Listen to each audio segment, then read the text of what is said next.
Hello everyone, this is Dr. Sanyukta Srivastav, and the topic of today's Clear Your Concept video is the role of TENS therapy and electrogalvanic stimulation in temporomandibular disorders. So let's get started. TENS, that is transcutaneous electrical nerve stimulation, is actually continuous electrical stimulation of cutaneous nerve fibers. This continuous nerve stimulation is at a sub-painful level. It helps is in masking the pain sensation, and that's all. So it actually is a symptomatic treatment.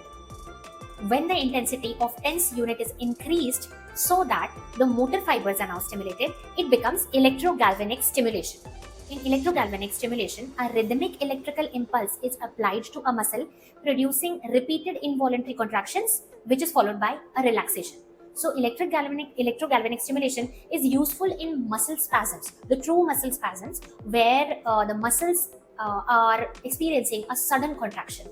The electrogalvanic stimulation is no longer used in treatment of pain disorders, but actually it is used in the treatment of myospasms to relieve the muscle spasms.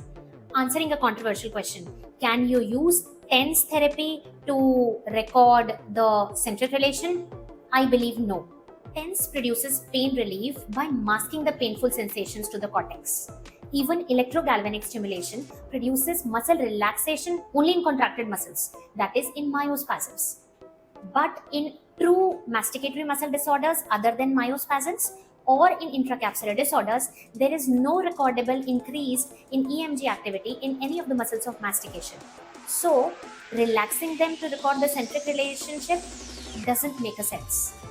The masticatory muscles cannot let the mandible reach the centric relation, not because of any spasm. It is because of the muscle engram that takes them into maximum intercuspation as soon as the first tooth makes contact when the patient closes. The better way to try to record the centric relation is actually by helping these muscles forget the muscle engram. That is by deprogramming the muscles. So next time when you want to record the centric relation, deprogram the patient and record it. That will be more predictable rather than depending upon gadgets like TENS or electrogalvanic stimulation. I hope it is clear that TENS is just a symptomatic treatment. It is not a curative treatment for temporomandibular disorders. TENS or electrogalvanic stimulation can help in temporary pain relief in patients, so it can be used as an adjunct to treatments in temporomandibular disorders, but it by no means is a definitive treatment for any of the temporomandibular disorders. I hope I made it very clear. This is me, Dr. Sanyukta, signing out.